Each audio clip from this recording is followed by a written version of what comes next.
Dragons flipping Dogma with the pun flipping system.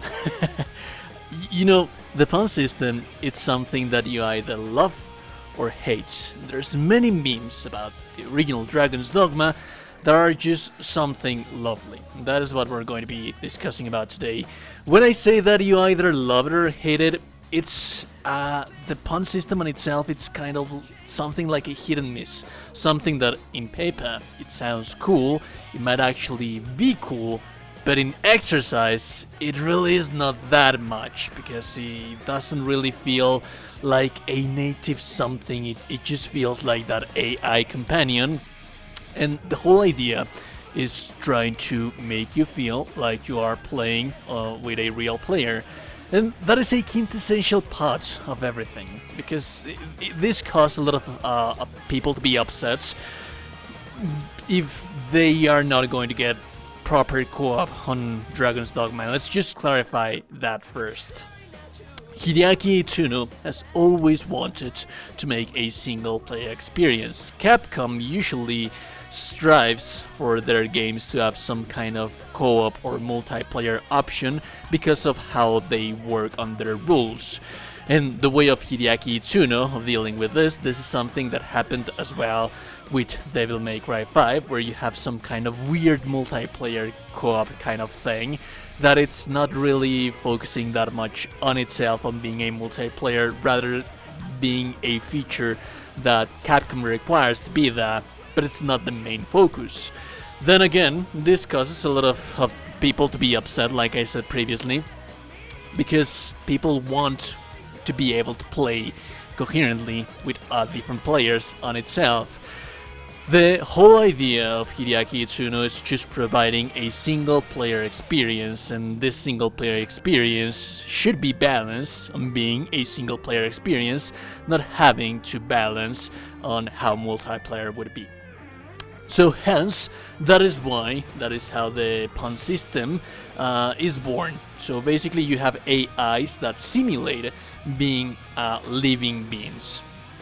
Some quality of life things that I think that I do enjoy from the original pawn system in Dragon's Dogma is the ability and capacity of learning certain specific things like weaknesses or strengths from enemies without having to open a journal, like you would, for example, Master Hunter. Not that there's anything wrong with that, but if you have someone telling you directly a reason that monster is weak to fire, without me having to necessarily open a journal, that is just a quality of life improvement, a little simple thing that I enjoy really much. But the problem is that they feel too AI, they are just too repetitive.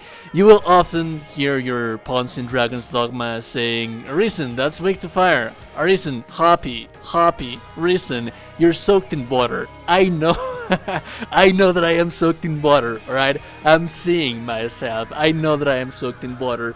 And all of those kind of interactions between the pun system and the puns on themselves, they just kind of became of a meme of something that you either love or you hate. If you hate it, it's because it's just overly saturated of those repetitive dialogues appearing in front of you over and over and over again.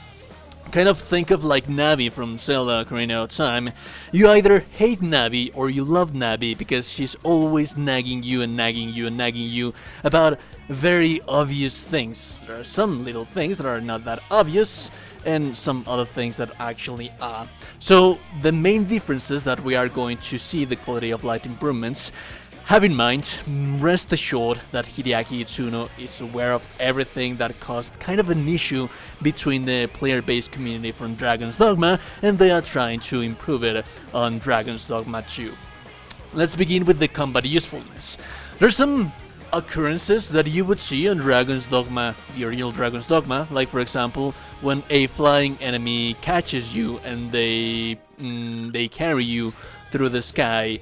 When they drop you, when there's not enough stamina and you fall to the ground, you suffer fall damage. There was this rare occurrence in Dragon's Dogma. If the pawn would be just below you, he would catch you and prevent fall damage. But then again, like I said, that's a rare occurrence. Here it seems to be more cohesive on how it would function. Whenever that happens, the pawn is going to be alert and aware of that, trying to look for you instead of just being randomly there by chance of faith. Like the pawn will actively be on the lookout on how is it that the pawn can assist you. That also applies for contextual actions.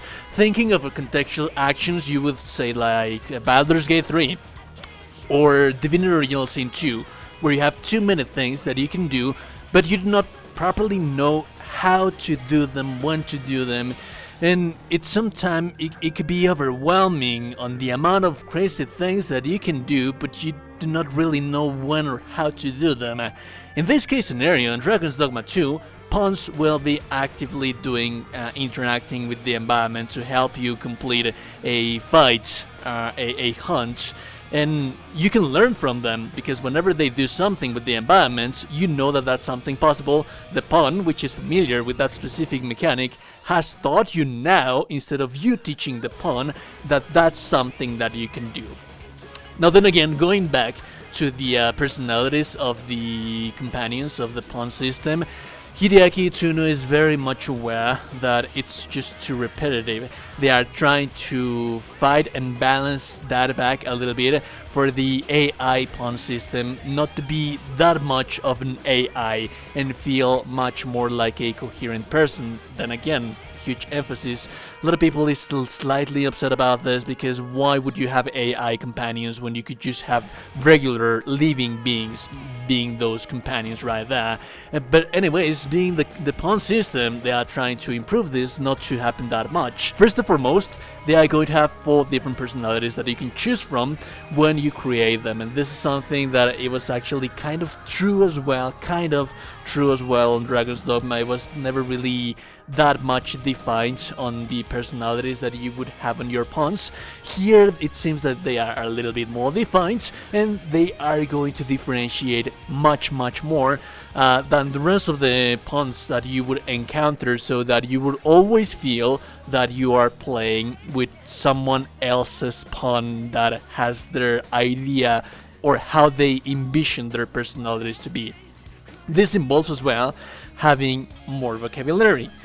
When it comes to the interactions of being the pawn telling you, Arisen, this enemy is weak to fire. Arisen, you're soaked in water. Arisen, harpies. Arisen, pack of wolves. So that is not going to happen that often anymore. The premise is still there, but they are tweaking it for it to be more coherent, for it to make a little bit more sense, and for it to be a little bit less A-ish. Something that contributes to this as well, which is very interesting and I'm very happy to see, is that pawns will now talk to each other, instead of just producing random dialogue out there once now and then. They would now interact with each other, making them feel a little bit more alive. Now when it comes to the skills that they are going to actively be using while you are fighting or while you're doing exploration, huge emphasis in here on exploration, this is actually kind of nice. Because if the pawn has knowledge of how to do something, remember that in Dragon's Dogma, pawns gather treasure. That's something that I very much love about the pawn system, because I do not have to be worrying about gathering the materials that are very heavy and overburdening myself, because now the pawns can take care of that. Well, they used to be able to take care of that, now they are going to be able to take care of that a little bit better now. Because for example, let's say that you're exploring a dungeon, and there are some places that you need a skill that you are not able to reach. The pawn, if they have the proper skill to reach that item that otherwise you wouldn't be able to know that it's in there, the pawn will be actively looking for it if they have the knowledge that it is there, and if they have the skill that they can gather it. Like for example, let's say that there's a chest on a high ledge, and they use the amount of verticality with their skills, like for example the Strider's double jump or the Mage levitate. They would gather that chest for yourself. But let's say for example also if they don't have any of those skills, but they are aware that there is a treasure in there, you have a fighter like you're seeing on the screen right now, you have a fighter that can gather, can help you gather that treasure by bolting you over. That's something that helps quite a lot. And following this very specific same thing, pawns usually would be able to assist you with the quest objectives that you would have in the original 2012 Dragon's Dogma. But it was always so cryptic. It was just little mentions of things randomly in there, like making a comment of a reason we should be doing this, but it wasn't really always that clear on to what they were referring to in Dragon's Dogma 2, and I'm very happy as well to see this, that pawns, if they are familiar with a quest that you're not familiar with, that you're a little bit lost, the pawn will directly guide you all throughout the objective if they are familiar with it, so that you can feel a little bit more gratefulness to that pawn that assisted you on that specific quest that you were having issues with, because the pawn did have the knowledge, and I mean it, like based on interviews, based on people that has played the demos of Dragon's Dogma, pawns quite literally guide you through quest objectives, like quite literally grab you from your hands and guide you through those objectives. And then finally, the job system, which I just can't praise enough. There's different factions that you would have in Dragon's Dogma that have different languages, for example. And usually you wouldn't be able to interact with those factions, with those tribes, if you do not have the proper language or someone that can interpret for you. Sometimes an NPC would interpret for you to be able to access the vendors, to do quests, to just all in all interact with that faction. If you do not have that specific knowledge, then all you have to do is just find a pawn that has the job of being able to be proficient in that language. That way, that pawn will be able to interpret for you, granting you access to much more content. And overall, all throughout the discussion in this video, as you can see, there's many things that carry over from the original Dragon's Dogma. Everything that they thought that it was going to work in paper, this is words from Hideaki Itsuno. It was because of the technical capabilities, the hardware locks that you would have back then, that they wouldn't be able to completely make it work as they intended to do. Now with the technology that they have, they are aware of all of the issues that they had in the past, and what it would have sounded good on paper previously, it seems that now in exercise it is going to finally work. I'm just so happy to see all of those improvements. What do you think? Let me know what you think in the comment section down below.